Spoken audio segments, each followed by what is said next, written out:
Olá, tudo bem, pessoal? Na aula anterior, nós falamos a respeito do conceito de parresia, que é um termo grego para significar a coragem da verdade.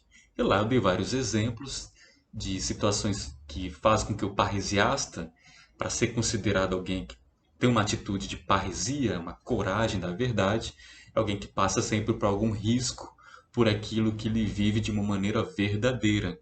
Ou seja, a verdade aqui, relembrando, não é uma verdade necessariamente epistêmica, daquilo que você sabe que todo mundo também tem que saber como você. Ou seja, não se trata de uma verdade absoluta, mas é uma verdade no sentido de um valor ético, ou seja, uma adesão a uma proposta de vida que da qual você acha justo, coerente, que deva ser comportado na existência. Então você simplesmente vivencia aquilo que você acredita. Isso é um sujeito parresiasta. Então, os grandes líderes, eles tendem a ser parresiastas na medida em que colocam em prática aquilo que vivenciam como um sistema de crença. Ok? Então ela tem um componente ético, ou seja, um componente de um valor, de uma conduta da qual deva estar adequado naquilo que você tomou para si como verdadeiro. É estar de acordo com aquilo que você acredita. Bom, viver coerentemente. E dando continuidade, eu quero falar com vocês a respeito do tema da felicidade como uma prática de cuidado de si. Então, a felicidade que eu vou basear nessa exposição, nessa aula de hoje, eu vou falar a partir de três pensamentos, vamos dizer assim, né? Dois pensadores e uma escola de pensamento. Vou falar do Baruch Spinoza, falar dos estoicos, uma tradição filosófica chamada que é uma tradição do período da filosofia helênica, no final da filosofia grega, né? E também do pensador, do psicanalista Sigmund Freud. Então, esse é o embasamento que eu vou trazer aqui para vocês, para pensarmos sobre cuidado de si como uma forma de alcançar, de realização da felicidade. Bom, Baruch Spinoza ou Bento Spinoza, né? Tem esse termo também, podemos falar o nome Baruch Spinoza de forma em português de Bento, porque o Baruch Spinoza ele é nascido na Holanda, mas antes de ele nascer na Holanda ele veio de uma família que tinha vivido em Portugal. Então ele está num contexto histórico do século XVII. Ele nasce em 1632 e falece em 1677. E o Baruch Spinoza, ou Bento Spinoza, quase nasceu em Portugal. Por quê? Sua família residia em Portugal, mas por eles serem judeus, eles migraram para a Holanda devido à perseguição da Igreja Católica aos judeus na época, né? Havia Inquisição, ou você se tornava católico, cristão, ou você era e se queimava na igreja pela condenação da Inquisição na época. Então os judeus eram condenados como pagãos, né? Ou seja, estavam numa religião errada. Então, muitos judeus optaram em ir para a Holanda, que era um país de um teor político liberal, né? Eles aceitavam pessoas de tradições diferentes, isso não era problema na sociedade ali. Bom, então esse é o contexto histórico familiar do Baruch Spinoza. Entretanto, então ele nasce numa família conservadora, numa família judaica. Ele estudou para ser rabino. Rabino é uma linhagem sacerdotal da tradição do judaísmo. Então ele quase se tornou um sacerdote da religião judaica. Mas ele desistiu desse projeto de vida que foi dado a ele pela comunidade, pelos familiares, pois ele começou a entrar em discordância da forma das crenças religiosas da sua tradição judaica. Ao ponto, por exemplo, de ele não compreender Deus como uma entidade, um ser separado da criatura. Então existe um termo, há quem diga, isso tem controvérsias entre os especialistas em Spinoza, mas de grosso modo, tudo indica que o pensamento de Spinoza é algo panteísta. Né? O que significa panteísmo? Pan, tudo, né? Teísmo, Deus, então ele acreditava que Deus está em tudo e em todos. Ou seja, Deus não está separado da criatura, o Criador não está separado da obra que ele fez, mas o Criador, ele está na natureza.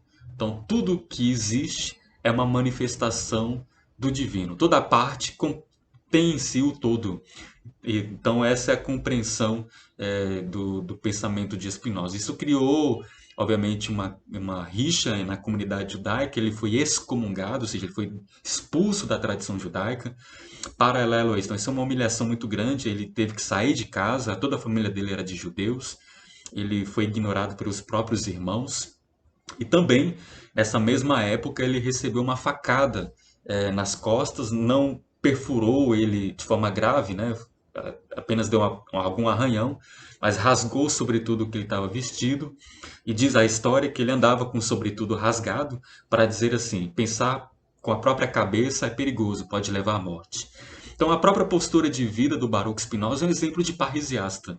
Ele quase morreu por aquilo que ele acreditava, por aquilo que ele compreendia e que entrava em conflito com a religião da qual ele fez parte, devido à tradição da qual ele nasceu, foi familiarmente educado.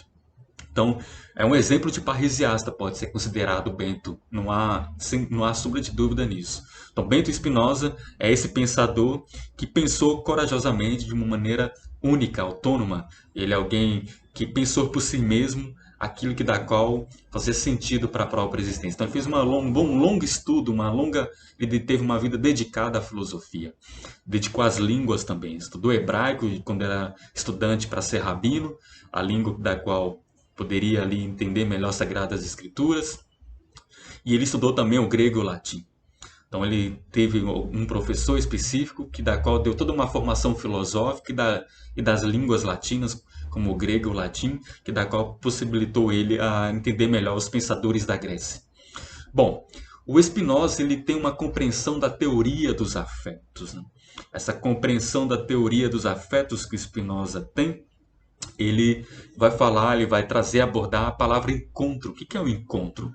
Todos nós estamos em encontro com algo a todo momento. Então, nós encontramos com as coisas, né? Estou aqui com um copo, com um óculos, uma camiseta, tem os livros aqui, as estantes, as coisas, né?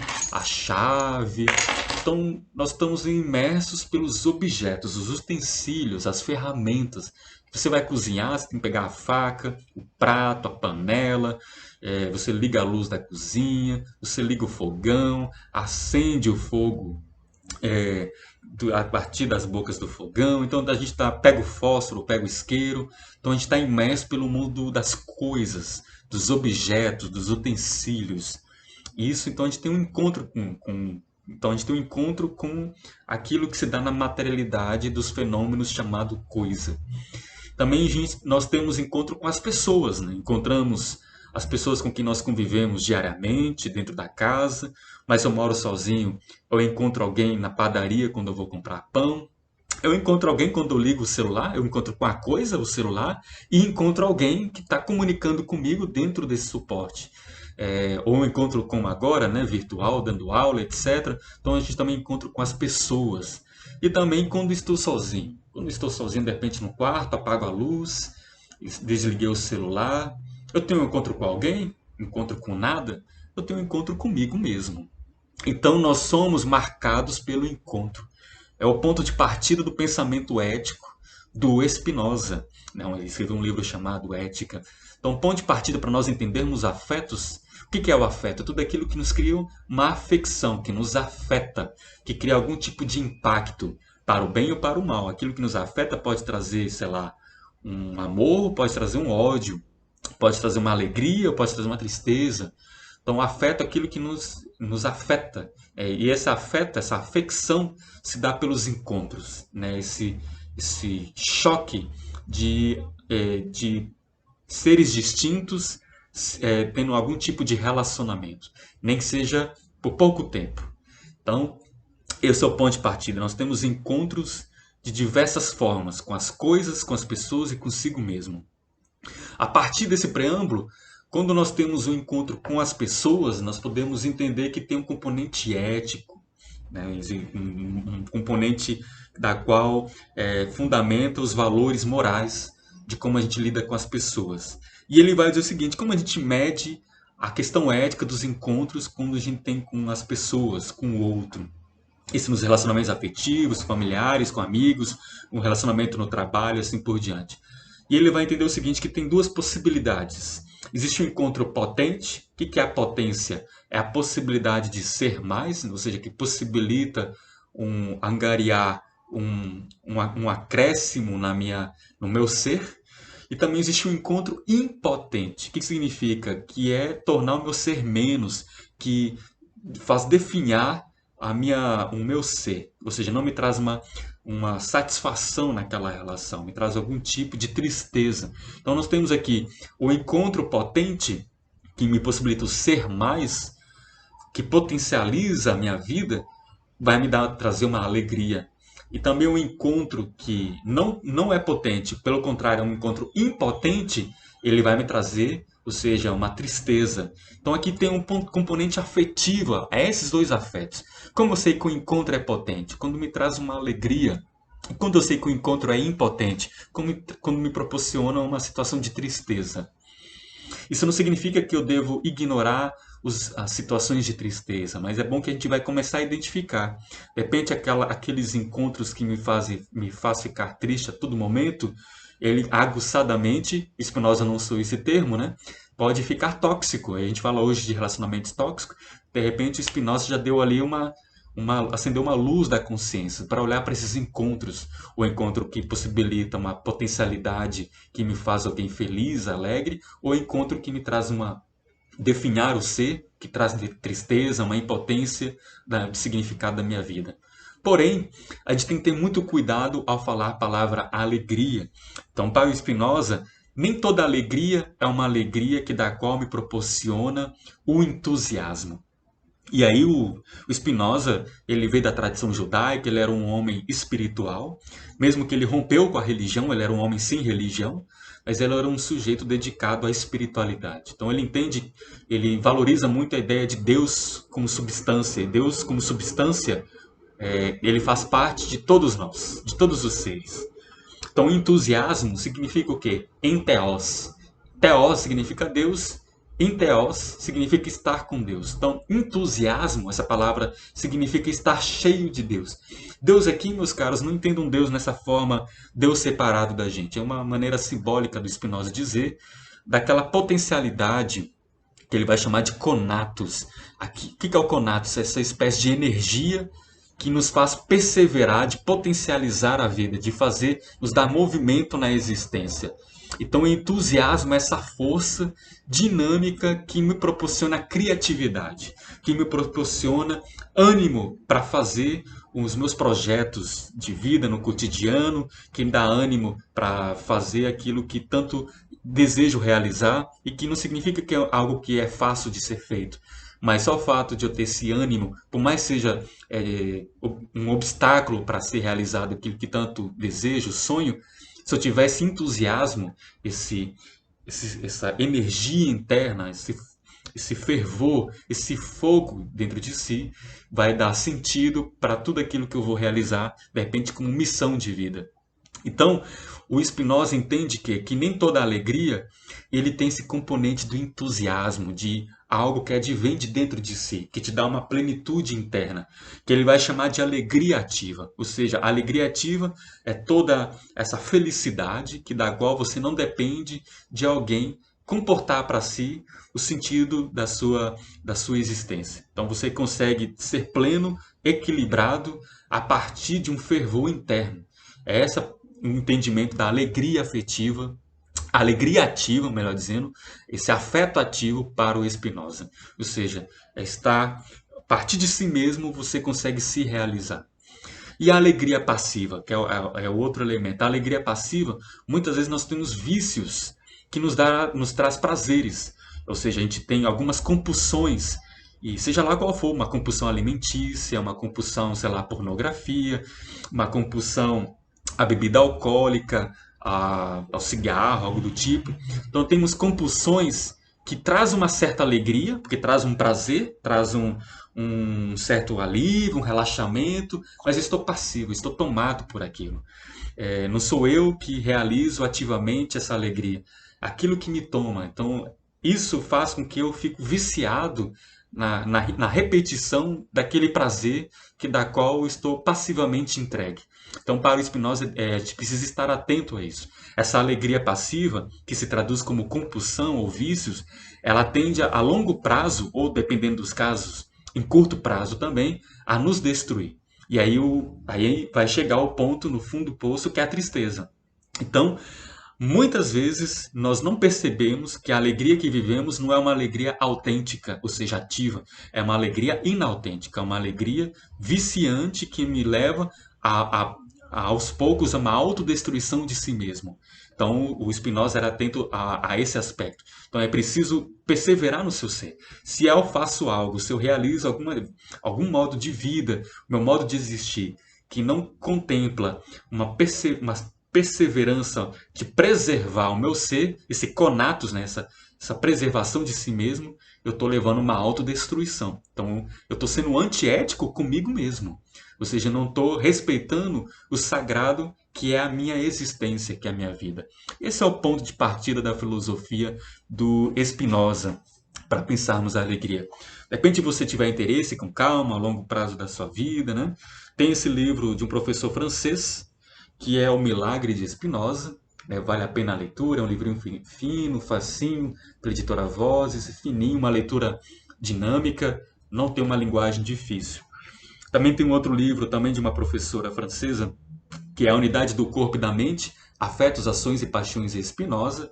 Vale a leitura, aconselho, para você entender o autor. Então, eu estou passando alguns comentadores, né, alguns especialistas em Spinoza, porque o próprio Spinoza, né, vocês viram, apareceu a imagem do livro A Ética, ele é bem complexo, tem uma reflexão foi escrito em latim, a tradução, então ele tem um vocabulário bem erudito, que pode não ajudar no entendimento.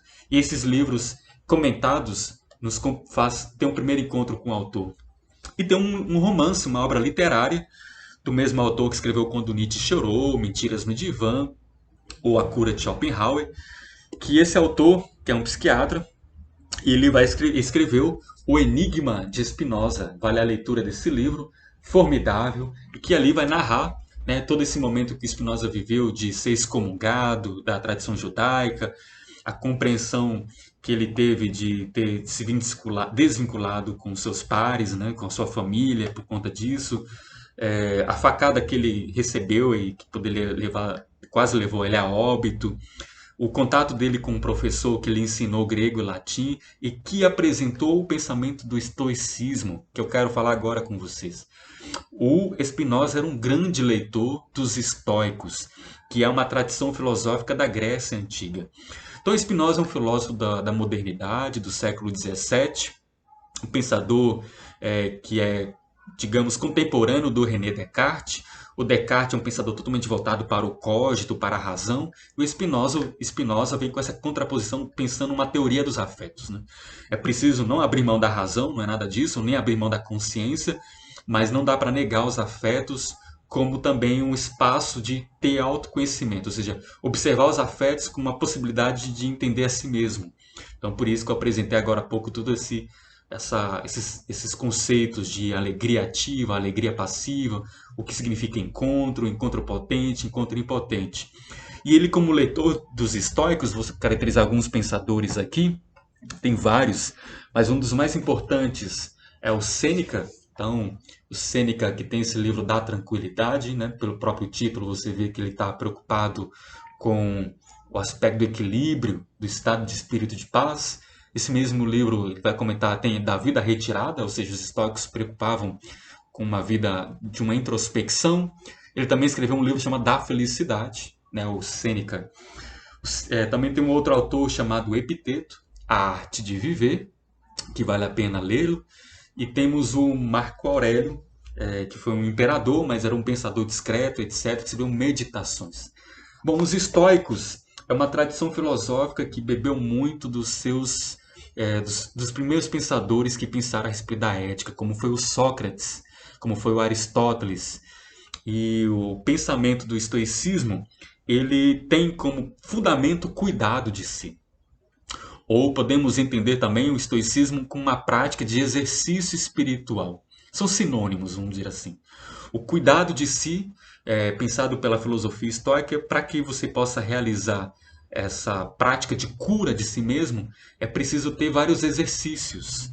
Que esses exercícios seriam o quê? Fazer retiro. O que é retiro? Retiro não é algo somente vinculado de quem é religioso, cristão ou budista, que em alguns momentos vão fazer oração no mosteiro ou numa casa religiosa. Não. Retiro significa você sair da rotina, sair daquela ocupação, da preocupação diária, daquela vida comum do trabalho e se retirar. É abrir um espaço no seu tempo pessoal para criar um momento de introspecção. A igreja, então, ela pegou disso da tradição grega. Os gregos já faziam isso sem usar religião no meio. Então, o retiro é você se retirar do dia a dia, da loucura do cotidiano, para pensar um pouco de como você está levando a própria vida. Esses gregos, esses filósofos do estoicismo também preocupavam com a dieta, ou seja, o que você está ingerindo faz bem para o seu corpo? Então tem aqui uma relação com a medicina. A medicina, como nós a entendemos no Ocidente, ela tem um surgimento com Hipócrates, né, na Grécia Antiga. Então, a medicina está para o corpo, como a filosofia está para a alma. A medicina quer curar ou cuidar do corpo, assim como a filosofia quer cuidar, curar a alma, as questões existenciais. Então, os filósofos gregos, o estoicismo, também tinha essa preocupação: o que eu estou me alimentando?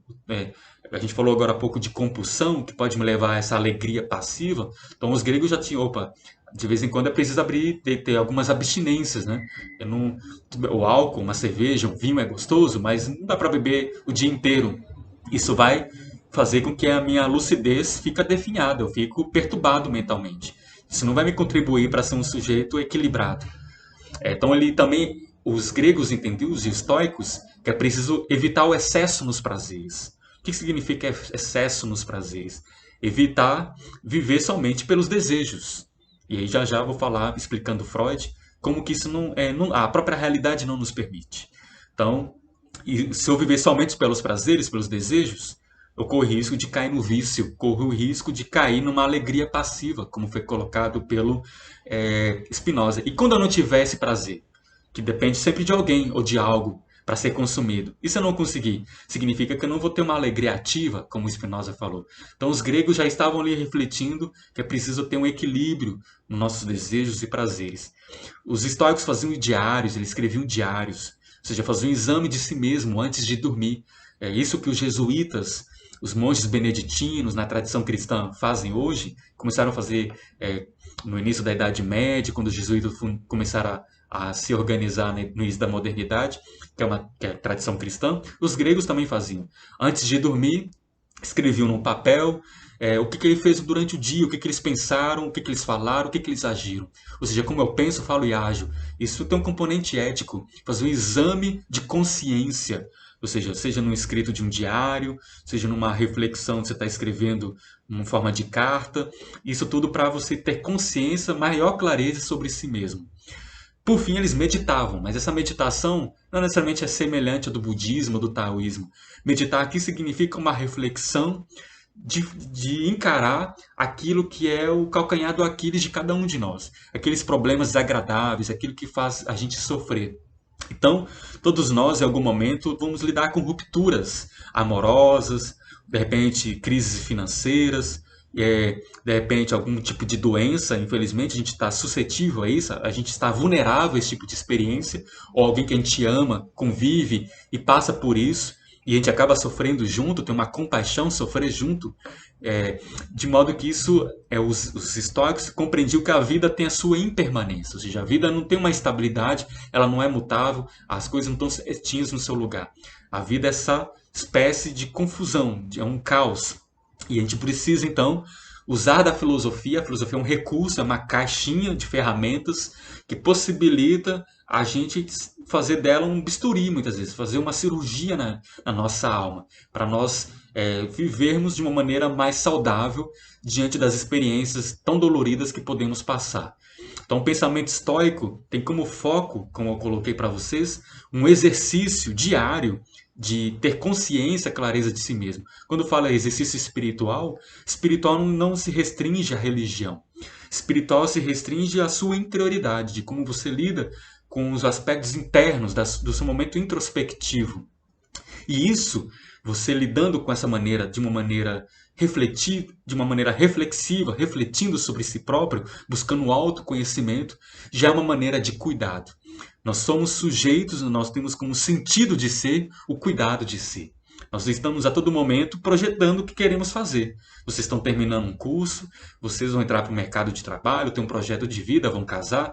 Você está cuidando para que aquele sonho, aquele objetivo possa se realizar. Existe um cuidado. E quando a gente não se cuida, a gente tenta delegar que o outro cuide de nós. É até bom quando alguém possa cuidar da gente.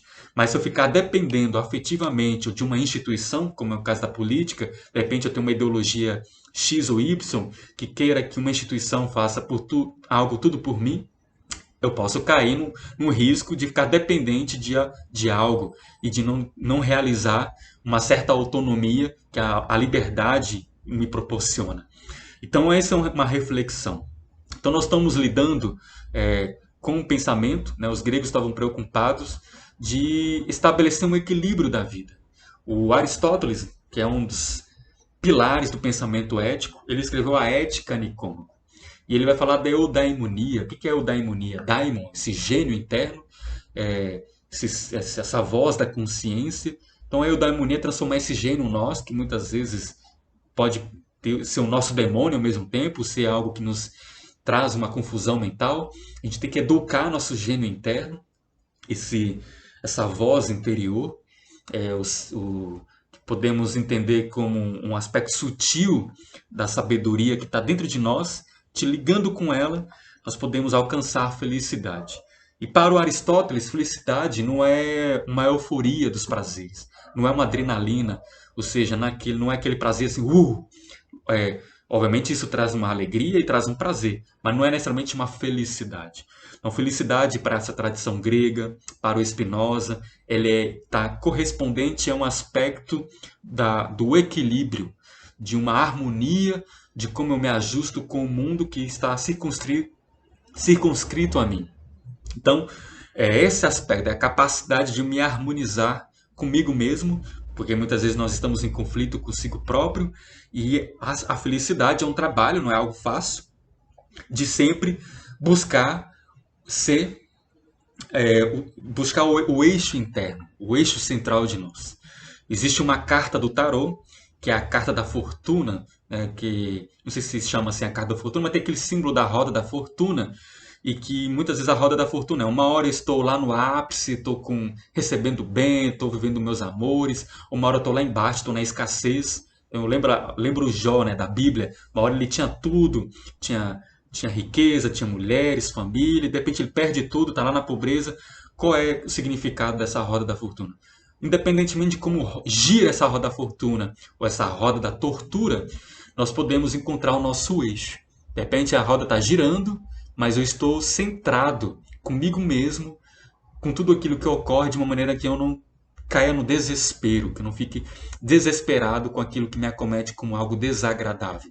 Então, o ponto principal de pensarmos aqui a filosofia, esse aspecto da felicidade, do cuidar de si, é como que eu lido com contentamento. O contentamento é isso. Muitas vezes nós estamos sofrendo, nós temos dor, sofrimento e insatisfação, né? Dor, sofrimento e insatisfação não são sinônimos. Dor é algo que me acomete no corpo, algo desagradável, que eu sinto uma dor. A insatisfação é aquilo que eu gostaria de ter ou não tenho, e enfim, eu nunca estou satisfeito, ou seja, nunca tenho contentamento, mas eu estou sempre reclamando por aquilo que eu gostaria de ter e não tenho. Então a insatisfação, eu começo a lamentar, me vitimizar muitas vezes, e tem um sofrimento, que muitas vezes o sofrimento ele é aguçado por aquilo que eu tanto lamento, ou seja, que eu tanto reclamo por estar insatisfeito, ou por tanto aquilo que me faz doer. Uma dor porque eu tenho alguma doença, uma dor porque eu sofri um acidente e criou uma sequela no meu corpo. Então, o sofrimento é interessante que nem sempre está atrelado a alguma dor física. Muitas vezes está atrelado a uma insatisfação. E se observarmos bem, muitas do que nós sofremos Óbvio, tem exceções, mas de modo geral, a sociedade que nós vivemos nos faz sofrer muito por aquilo que nos traz insatisfação. Todas as vezes, nós vivemos uma sociedade consumista e essa formação que nós temos de sempre consumir, consumir, consumir, nunca preenche o nosso vazio. Então, o contentamento é como que não é que o nosso vazio vai deixar de existir. Nas próximas aulas a gente vai falar sobre angústia, sobre tédio. Não é o momento não é o momento desse vídeo, mas a gente vai trabalhar esse aspecto do vazio. Então, contentamento não é necessariamente transbordar o copo da nossa existência, mas é estar atrelado, harmonizar-se com aquilo que está preenchido na nossa vida. Saber apreciar aquilo que nós conquistamos e saber apreciar o entusiasmo, cultivar, ou seja, ser criativo com essa vontade que temos interno de estabelecer essa força que está lá, chamado conatos, que o Spinoza estudou, de estabelecer um movimento para a realização dos nossos sonhos, projetos existenciais. Bom, finalizando, quero falar um pouco de um pensador importante, que é o pai da psicanálise. Ele era um médico, trabalhou na área da neurociência primeiramente, mas ele fundou a psicanálise, que é uma terapia da fala, um estudo do inconsciente. Bom, Freud, Sigmund Freud, né, um pensador vienense, no século XX ele fundou a psicanálise e ele vai falar o seguinte: nós temos o princípio de prazer, que é esses desejos, vontades, anseios, que nos faz dar movimento, a gente quer fazer muita coisa, porém, o princípio de prazer, ele sempre entra em conflito com o princípio de realidade. Então, nem tudo que eu quero, posso fazer. E nem tudo que eu quero é realmente o que eu desejo. Então, vale salientar essa pergunta. O que você quer é o que realmente você deseja? E o que você quer, deseja, você pode realizar da maneira que você está imaginando? De repente, eu quero muito estar com alguém que eu tenho uma paixão afetiva. Eu me apaixonei por uma pessoa, queria estar namorando ela, mas o princípio de realidade me mostra que ela não tem o mesmo sentimento por mim. Então vem uma dor, vem aí uma melancolia, poxa, eu vou ter que parar de investir aquela paixão, aquele sentimento por aquele crush, por aquela pessoa que eu estava aos poucos me envolvendo, porque eu mesmo fui imaginando algo dela. Então, o princípio de realidade ele acontece exatamente para pôr um limite. Não porque quer, mas a vida é assim. Então, de repente, eu estou com alguém, estou amando essa pessoa, e de repente ela pode morrer. Então, eu tenho o luto. O princípio de realidade nos faz mostrar o luto, me faz mostrar os limites sociais, as regras sociais. Ou seja, nós temos. De repente, eu estou com raiva de alguém. Por mim, eu queria matá-la, né, dar um soco nessa pessoa. Posso até fazer. Porém, eu tenho consequências. O princípio de realidade vai morar que existem regras sociais de convívio em sociedade. Eu posso ser preso, enfim, de repente aquela pessoa pode se vingar daquilo que eu fiz com ela. Então, o princípio de realidade é onde vai esbarrar com o meu princípio de prazer. Então, Freud, interessante que em todo o seu trabalho ele vai perguntar, mas essa felicidade, esse trabalho tão doloroso que a gente quer buscar, se a gente for pensar bem, ele está em dois grandes campos. E aí eu finalizo minha aula: no amor e no trabalho. Então pensem vocês, aqui não é o caso de trazer uma resposta. O trabalho que você anseia realizar, o que você está fazendo, é algo que te traz algum tipo de realização? E o amor? E o amor que não restringe somente amor conjugal, né? O amor de um relacionamento homem-mulher, homem com homem, mulher com mulher, não importa. Também, claro, isso é o grande anseio da maioria de nós. Mas o amor, como estabeleço os relacionamentos afetivos com as pessoas, na família, com amigos, etc. Como eu estabeleço esse afeto? Então, o amor e o trabalho, segundo Sigmund Freud, resumidamente dizendo aqui, é o que pode me dizer como eu lido, para eu pensar numa qualidade de vida, para a minha saúde mental, digamos assim, para aquilo que me está trazendo satisfação, contentamento, eu tenho que olhar para esses dois campos. Como eu lido nos meus relacionamentos, olha aí, volta lá em Spinoza, né? Volta aí nos encontros, o amor, e como eu lido com o meu trabalho, na minha ocupação diária de uma atividade. Ou seja, como isso corresponde ao sentido da minha vida. Ok? Agradeço pela sua atenção e fiquem atentos para o próximo vídeo. Um forte abraço.